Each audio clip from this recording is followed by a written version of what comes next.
우리 함께 하나님의 말씀 보겠습니다. 민수기 15장 22절에서 41절입니다.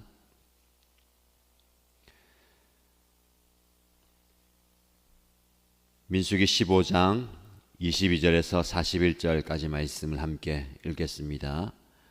너희가 실수하여 나 주가 모세에게 말한 이 모든 명령을 실천하지 못하였을 때에 곧 나 주가 모세를 시켜 너희에게 명한 모든 것을 나 주가 명한 그날 이후부터 너희 대대로 실천하지 못하였을 때에 그것이 회중이 모르는 가운데 실수로 저지른 것이면 온 회중은 수송아지 한 마리를 번제물 곧 주를 기쁘게 하는 향기로 불살라서 바치고 거기에 딸린 곡식 제물과 부어 드리는 제물로 규례대로 바쳐야 한다. 또 숫 염소 한 마리를 속죄 제물로 바쳐야 한다. 이렇게 제사장이 이스라엘 자손 온 회중의 죄를 속하여 주면 그들은 속죄를 받게 된다. 그것은 실수로 저지른 것이기 때문이다. 그들은 자신들의 실수로 잘못을 저질렀으니 나 주에게 불살라 바치는 제물과 속죄 제물을 주 앞에 가져와야 한다. 모든 백성이 실수로 잘못을 저지른 것이기 때문에 이스라엘 자손은 회중과 그들과 함께 살고 있는 외국인들이 함께 용서받게 될 것이다. 만일 한 개인이 실수로 잘못을 저질렀다면 그는 1년 된 암염소 한 마리를 속죄 제물로 가져와야 한다. 그러면 제사장은 주 앞에서 실수로 죄를 지은 그 사람의 죄를 속해 주어야 한다. 제사장이 그의 죄를 속해 주면 그는 속죄를 받게 될 것이다. 실수하여 죄를 지은 사람에게는 그가 본토 출신 이스라엘 자손이든 그들 가운데서 살고 있는 외국인이든 같은 법이 적용된다. 그러나 본토 사람이든 외국인이든 일부러 죄를 지은 사람은 주를 모독한 것이므로 그런 사람은 그의 백성 가운데서 쫓아내야 한다. 나 주의 말을 경멸하고 그의 명령을 어겼으므로 그런 사람은 반드시 쫓아내야 한다. 자기의 죄는 자기가 짊어져야 한다.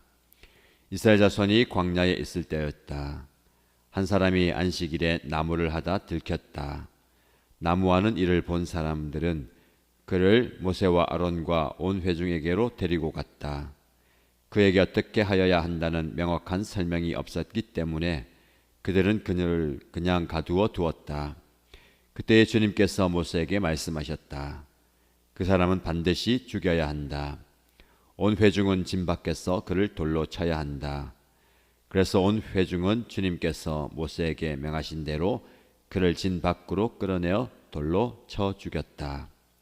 주님께서 모세에게 말씀하셨다. 너는 이스라엘 자손에게 말하여라. 그들에게 일러라. 너희는 대대손손 옷자락 끝에 술을 만들어야 하고 그 옷자락 술에는 청색끈을 달아야 한다. 너는 이 술을 볼 수 있게 달도록 하여라. 그래야만 너희는 주의 모든 명령을 기억하고 그것들을 실천할 것이다. 그래야만 너희는 마음 내키는 대로 따라가거나 너희 눈에 좋은 대로 따라가지 아니할 것이고 스스로 세욕에 빠지는 일이 없을 것이다. 그리고 너희가 나의 모든 명령을 기억하고 실천할 것이며 너희 하나님 앞에서 거룩하게 될 것이다. 나는 주 너희 하나님이다. 너희 하나님이 되려고 너희를 이집트 땅에서 이끌어내었다. 내가 주 너희의 하나님이다. 아멘.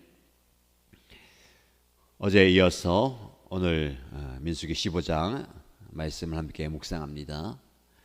어제 하나님께서는 이스라엘 백성들이 가나안 땅에 들어가게 되면 그 땅에서 하나님을 향한 제사를 정성껏 드릴 것에 대해서 말씀하셨습니다.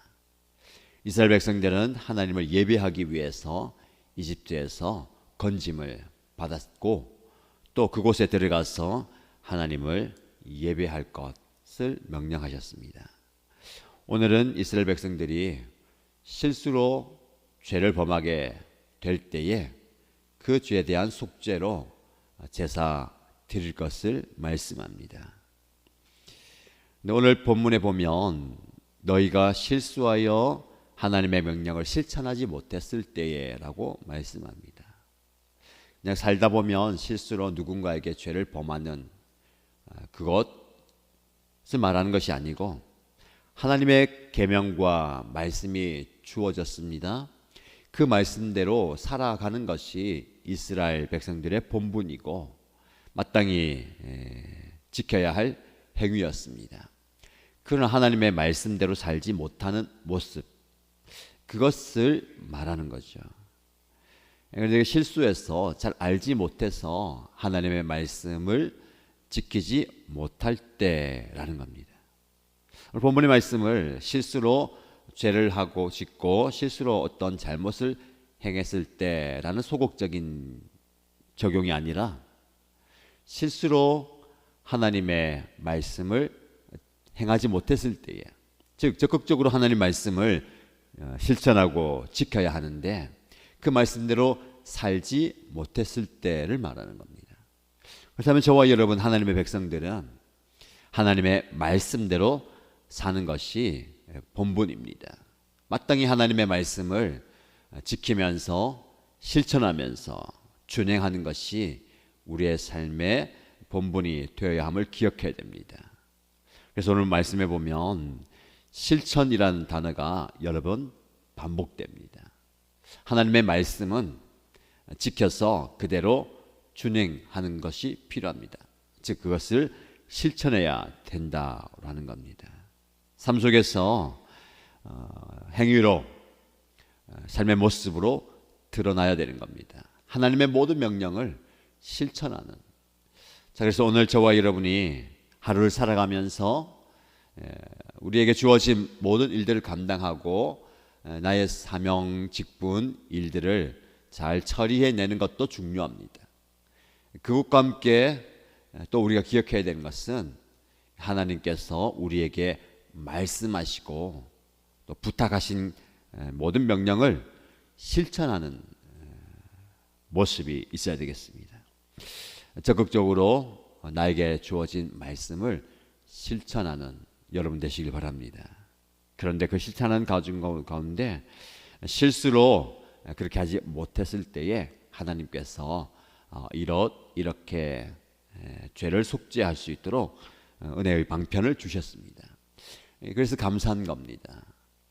하나님께서 범죄한 모든 이스라엘 백성들, 더 나아가서 저와 여러분 하나님의 백성들을 그때그때마다 징계하시고 그 죄에 대한 벌을 받게 하신다면 살아남을 수 없을 겁니다.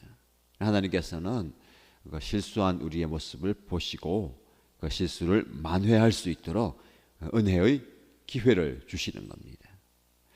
그래서 오늘 본문의 말씀에 실수하여 실수로 저지른 하면서 계속해서 여러 번 반복합니다. 즉 저와 여러분들은 실수할 수밖에 없는 존재라는 겁니다. 하나님께서 그것을 너무너무 잘 아시는 거죠. 잘 하려고 하다가도 또 열심히 하다가도 실수를 저지르게 되는 겁니다. 여기 본문에 보면 개인의 실수와 공동체의 실수를 다 다루고 있습니다. 처음에 먼저 이 공동체 온 회중들이 실수로 잘못했을 때에 모든 백성이 실수로 잘못을 저지른 것이기에 이렇게 제사를 드리고 죄를 용서받게 될 것이다 라고 말씀합니다.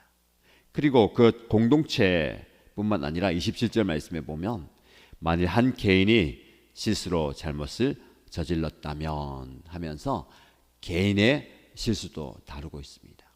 공동체의 실수도 있고 개인의 실수도 있는 겁니다. 우리가 연약하기 때문에 잘 하려고 하다가도 열심히 하려고 하다가도 실수할 수 있는 존재입니다.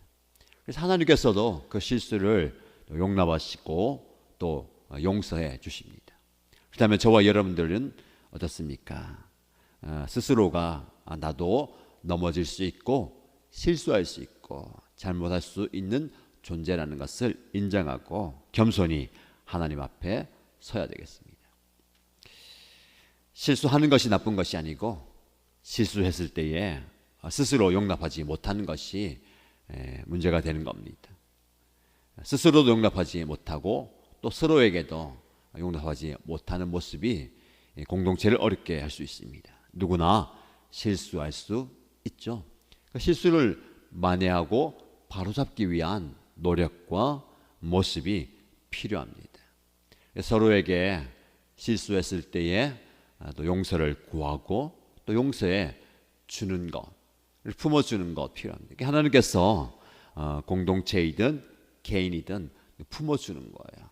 그럴 수 있고 또 그 실수를 바로잡고 바른 길로 가자라는 겁니다. 근데 문제가 되는 것은 오늘 본문의 말씀에 실수가 아니라 일부러 죄를 지은 사람이 나옵니다. 고의로 죄를 지은 사람. 그것이 분명히 잘못된 것임을 알면서도 자기의 유익을 위해서 상대방을 해하거나 공동체를 해하는 경우는 그 백성 가운데 쫓아내야 한다라고 말씀합니다. 왜냐하면 하나님의 이름을 모독한 것이고 하나님을 멸시한 것이기 때문이다라는 겁니다. 자기의 죄는 자기가 짊어져야 된다라고 말씀하시면서 철저하게 우리가 언행을 조심해야 될 것을 말씀합니다. 자, 상반부가 이 죄에 대한 말씀이라면 뒤이어서 두 가지 주제에 대해서 말씀합니다. 첫 번째는 안식일에 어떤 사람이 나무를 하다가 백성들에게 들켰습니다. 안식일에 일을 하지 말라라는 계명을 어겼기 때문에 이 사람을 붙잡아 왔죠. 어떻게 처리해야 되는 명확한 설명이 없었기 때문에 그냥 가두어 놓았습니다. 하나님께서는 그를 돌로 쳐서 죽이라고 명하십니다. 이 말씀만 보면 굉장히 가혹할 수 있습니다. 나무를 한다는 것은요, 왜 나무를 했겠습니까? 땔감을 얻기 위함 아니겠습니까? 추워서 불을 피우기 위함일 수도 있고 음식을 해먹기 위한 방법일 수도 있습니다. 즉 자기의 생계를 삶을 유지하기 위해서 어쩔 수 없이 그렇게 한 모습일 겁니다. 그가 변호한다면 내가 어쩔 수 없었다. 먹고 살아야 되지 않겠느냐? 추위는 이겨내야 되지 않겠느냐? 우리 가족들 돌봐야 되지 않겠느냐? 합당한 이유가 될 수 있을 겁니다. 그러나 그것보다 더 그의 상황과 그의 형편 처지보다 더 중요한 것은 하나님의 말씀이었습니다. 그래서 하나님께서 안식일을 기억하여 거룩하게 지키라. 일을 멈추어라 라고 말씀하셨죠. 만나를 베풀 때도 일주일 동안 만나가 매일 내렸지만 안식일에는 내리지 않기 때문에 그 전날 안식일 예비일에 2배로 거두는 겁니다. 그래서 안식일에는 일하지 않도록 하는 겁니다. 그런 구체적인 지침과 방편과 의미를 주었는데 그것을 소홀하게 여겼다는 겁니다. 여기서 우리가 보는 것은 돌로 쳐 죽이는 그런 가혹한 형벌을 보는 것이 아니라 그가 하나님의 말씀을 소홀하게 여기는 부분입니다. 충분히 말씀을 기억한다면, 그 말씀을 중하게 여긴다면 그 땔감을 미리 준비하는 자세, 태도, 모습이 필요합니다. 과연 저와 여러분들은 하나님의 말씀을 얼마나 중하게 여기십니까? 중요한 일이기 때문에 마음속에 담아두고 그것을 최우선으로 생각하고 먼저 처리해야 됩니다. 미루다 보니까 어떤 급한 일이 있었겠죠. 다른 일을 처리하다 보니까 안식일 전에 나무를 하는 일을 하지 못하게 된 겁니다.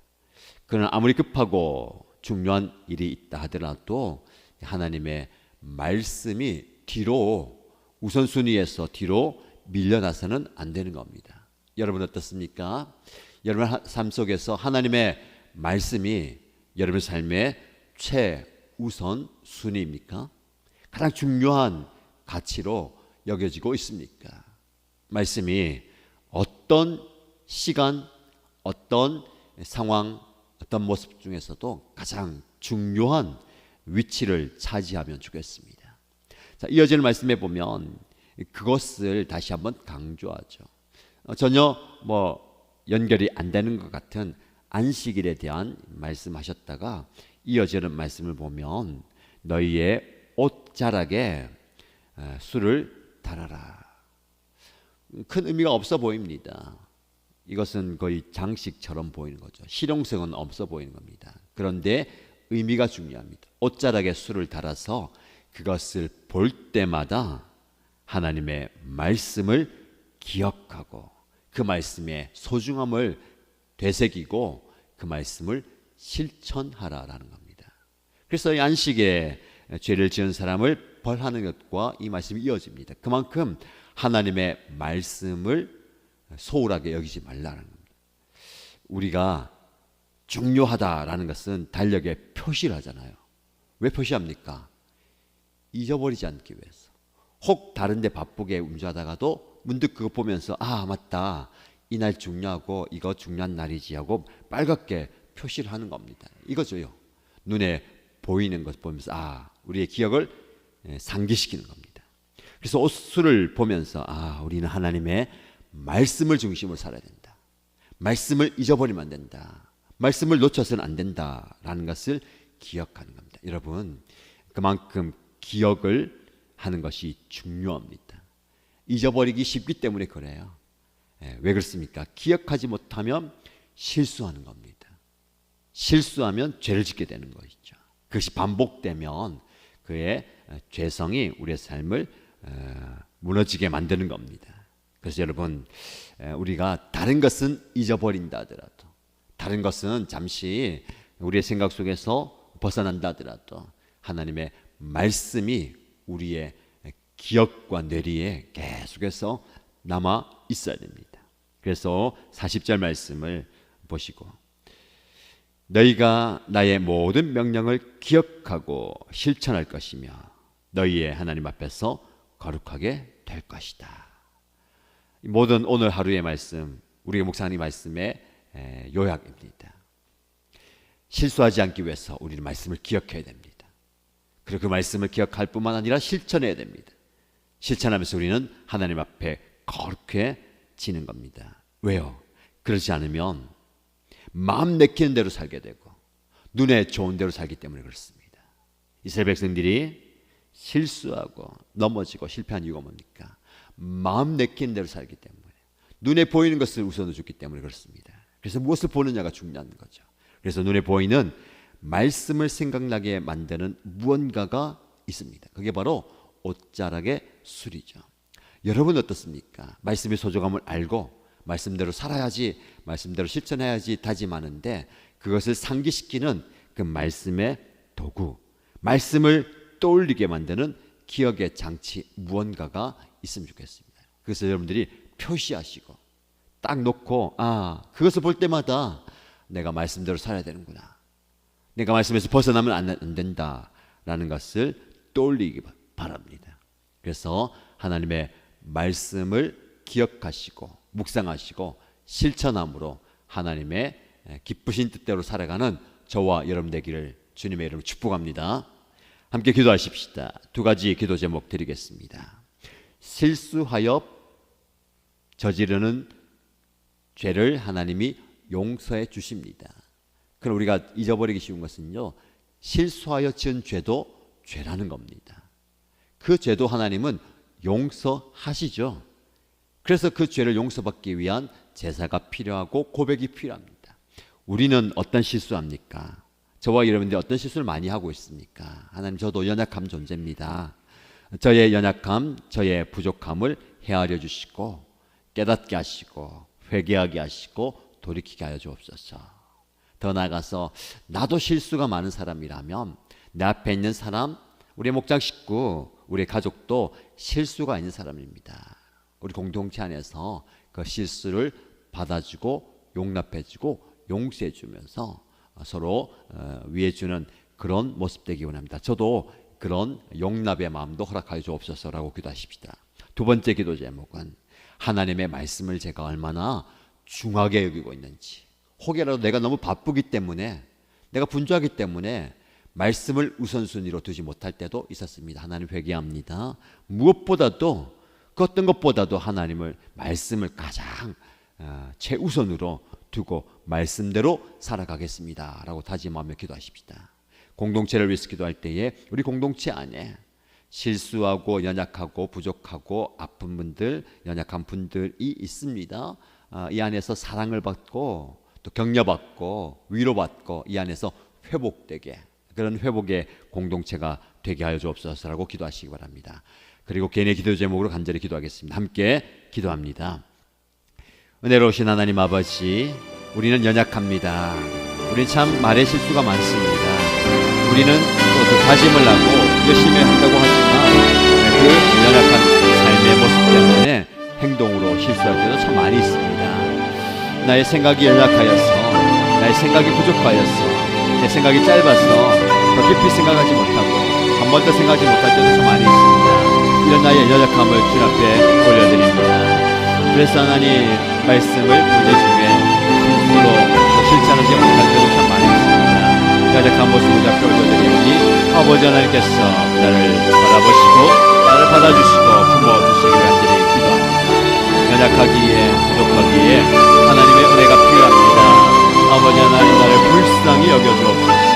나를 긍휼히 여겨주시고 하나님의 전능의 손으로, 위로의 손으로, 긍휼의 손으로 만져 주옵소서. 그래서 하나님의 위로가 우리의 삶 가운데 넘치게 하시고 하나님의 위로의 만지심이 나의 마음 가운데 기원합니다. 그래서 하나님 아버지, 나의 부인들의 죄를 용서하시고 나아가기 원합니다. 나도 그렇게 연약하기 때문에, 나도 부족하기 때문에 아버지 앞에 나아갑니다. 그리고 하나님, 함께 있는 우리의 지체도 나와 같은 연약한 존재입니다.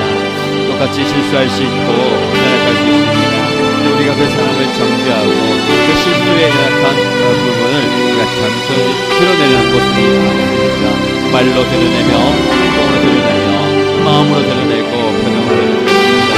주여, 그 연약함과 실수를 품어줄 수 있는, 안아줄 수 있는, 용납할 수 있는, 용서할 수 있는 그런 마음으로 살겠습니다.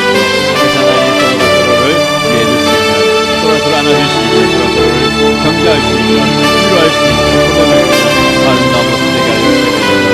주여, 아버지 하나님, 나의 연약한 모습을 주앞에 내놓습니다. 하나님 말씀의 소중함을 알고, 아버지 하나님 말씀의 귀중함을 알고 있지만 그 말씀이 나의 삶의 가장 최우선순위가 아닐 때가 참 많이 있습니다. 너무 바쁘게 살다 보니까, 너무 무지하게 살다 보니까, 너무 정신없이 살다가다 보니까 하나님의 말씀이 우선순위가 아니라, 하나님 말씀이 가장 우선순위가 아닐 때가 참 많았습니다. 저희 나의 연약함을 용서하여 주시고 나의 부족함을 용서하여 주시고 다시 한번 만들고 살았습니다. 아버지 하나님의 모든 말씀을 가장 소중하게 생각하고 하나님의 말씀을 기억하며 그 말씀을 실천하며 실행하며 준행하며 살아가는 제 모습 되기 원합니다. 나의 마음 내키는 대로 살지 않게 하여 주시고 내 눈이 좋은 대로 걸어가지 않게 하여 주시고 내 눈이 좋은 대로 흐름을 받지 않게 하여 주시고 나의 마음의 생각보다, 나의 마음의 끌림보다, 내 눈의 끌림보다 하나님의 말씀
아버지 각자에게 말씀하실 때에 그 말씀 붙들게 하시고 그 말씀 의지하게 해주시고 그 말씀에 순종하게 해주시고 그 말씀대로 나아가게 해주시옵소서.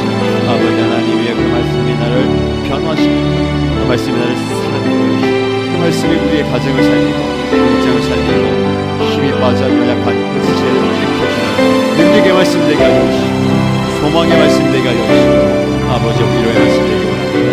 하나님의 말씀을 펼칠 때 하나님의 말씀을 읽고 하나님의 말씀을 생각하며 하나님의 말씀을 낭송하며 하나님의 말씀을 들을 때에 그 말씀이 살아 역사하는 하나님의 말씀 하나님의 능력의 말씀 되게 하여주셔서 우리의 연약한 육체가 있게 하여주시고 우리의 연약한 마음의 감동을 얻게 하여주시고 마음의 힘을 얻게 하여주시고 위로와 하나님을 경험하게 하여주시면서 주여 그 말씀의 능력을 우리가 경험하게 하여주시면서 아버지 하나님의 말씀대로 우리가 나아가게 하시면서 아버지 하나님 다음에 우리가 일어나서 아버지 하나님 담대함으로 잡혀나갑니다. 아버지 여러분들의 것을 내고 주여 이 시간 역사하여 주시고 아버지 하나님 이 시간 우리를 만져주시면서 주님의 손으로 우리를 만져주실 때에 아버지 하나님 우리의 모든 아버지 고통과 상처를 회복되게 하시고 주님의 은혜가 우리를 도우시고 주님의 은혜가 우리를 가득 감싸주시기 원합니다. 아버지 하나님